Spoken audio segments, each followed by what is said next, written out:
नमस्कार दोस्तों।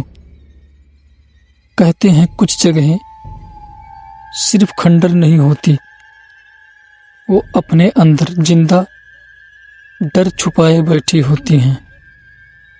राजस्थान के रेगिस्तान में खड़ा एक किला है जिसके बारे में सरकार ने भी लिखकर चेतावनी दी है। सूरज ढलते ही यहाँ आना मना है, लेकिन सवाल ये है, आखिर ऐसा क्या है इस किले में कि दिन में देखने वाली जगह रात होते ही मौत का ठिकाना बन जाती है? क्या सच में किसी तांत्रिक का श्राप आज भी यहाँ भटक रहा है? क्या राजकुमारी की आत्मा अब भी पायल की आवाज में लोगों को बुलाती है? और क्यों जो अंदर गया वो लौटकर वापस नहीं आया? आज की इस कहानी में आप सुनेंगे भानगढ़ का किला और तांत्रिक के श्राप की वो सच्ची घटना, जिसे सुनने के बाद शायद आप भी रात में अकेले बाहर निकलने से पहले सोचें। कहा जाता है कि भानगढ़ किला जितना बाहर से दिखाई देता है, अंदर से उतना ही अलग है। पत्थरों से बना हुआ वो किला असल में पत्थर नहीं है, बल्कि अधूरी आत्माओं की कब्र है। ये कहानी नहीं, कोई अफवाह नहीं, बल्कि उन लोगों की जुबानी सच है जिन्होंने अपनी आंखों से वहां ऐसा देखा, जिसे देखने के बाद इंसान जिंदा रहकर भी अंदर से मर जाता है। बहुत साल पहले जब भानगढ़ अपने पूरे वैभव में था, तब यह जगह डर की नहीं बल्कि रौनक की पहचान थी। बाजारों में चहल पहल थी, महलों में संगीत गूंजता था और राजा माधव सिंह राज दूर दूर तक मशहूर था। लेकिन हर चमकती जगह के नीचे एक अंधेरा जरूर होता है, और भानगढ़ का अंधेरा एक तांत्रिक के रूप में पल रहा था। उस तांत्रिक का नाम आज कोई जोर से नहीं लेता, लोग बस उसे सिंघिया कहते हैं।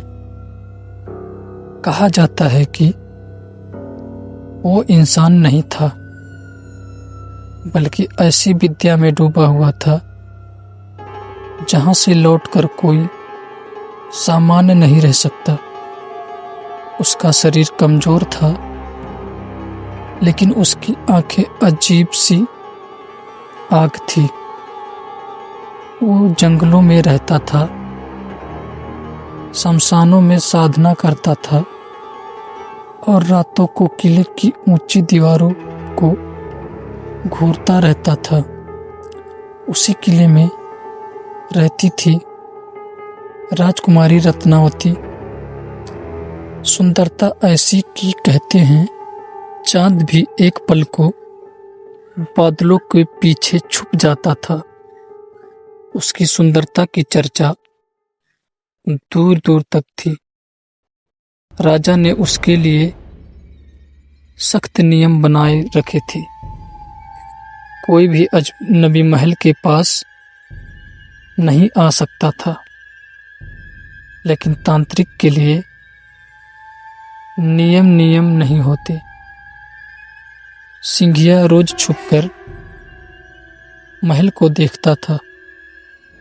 उसकी साधना अब मोक्ष के लिए नहीं, बल्कि रत्नावली के लिए हो चुकी थी।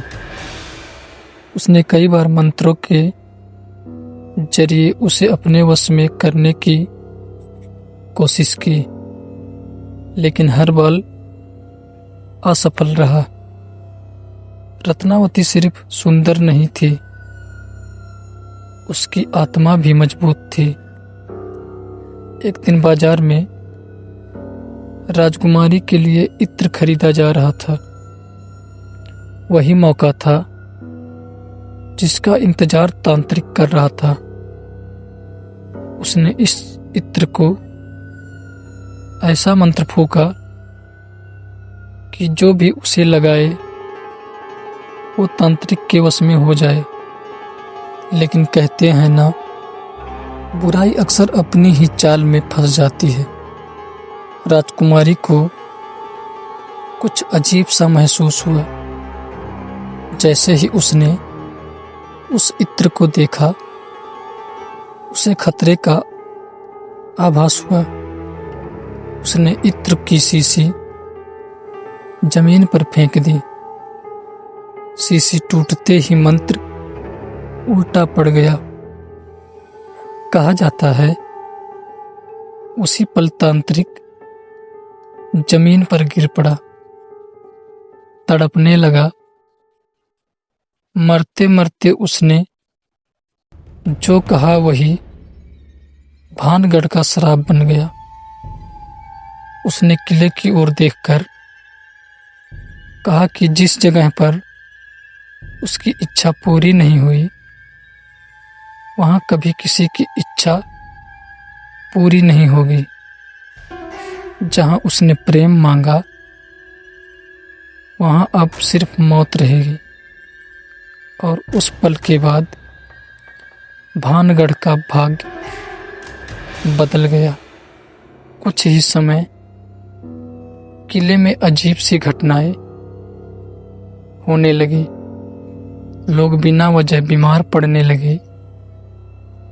बच्चों की हंसी रात में रोने में बदल जाती थी।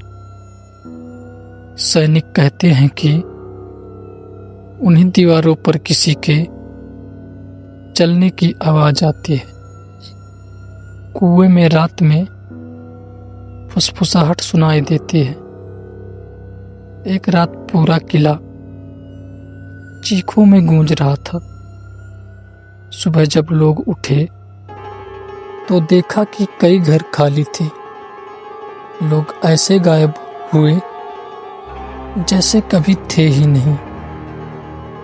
राजा ने पूजा करवाई, तांत्रिक बुलाए, लेकिन कोई भी उस श्राप को नहीं रोक सका। धीरे धीरे भानगढ़ उजड़ गया। लोग इसे छोड़कर चले गए। जो नहीं गए वो या तो पागल हो गए या फिर कभी दिखे ही नहीं। समय बीतता गया, किला खंडर बन गया, लेकिन श्राप वहीं का वहीं रहा। आज भी लोग भानगढ़ जाते हैं। वो कहते हैं कि शाम ढलते ही वहाँ कुछ बदल जाता है। हवा भारी हो जाती है, मोबाइल की बैटरी अचानक गिरने लगती है, और सबसे डरावनी बात, औरतों की पायल की आवाज। कई सुरक्षा गार्ड बदले गए, लेकिन कोई भी ज्यादा समय तक नहीं टिका। कुछ नौकरी छोड़ दी, कुछ बीमारी पड़ गए, और कुछ ने बस इतना कहा, वहां रात में कोई हमें देखता है। एक पुराने गार्ड ने बताया था कि उसने आधी रात को महल की छत पर एक औरत को चलते देखा।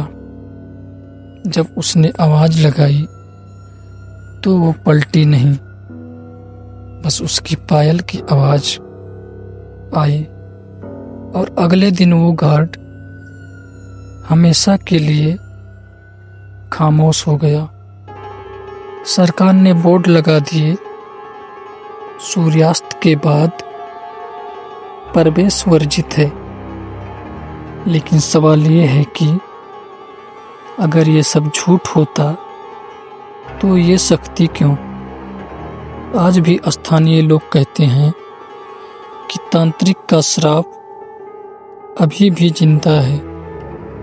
वो भानगढ़ को छोड़कर नहीं गया, वो आज भी वहीं है और जो भी उसकी सीमा को लांघता है वो किले का हिस्सा बन जाता है, क्योंकि भानगढ़ सिर्फ एक खंडर नहीं है, वो एक बंद कहानी है जिसमें घुसने वाला इंसान खुद कहानी बन जाता है।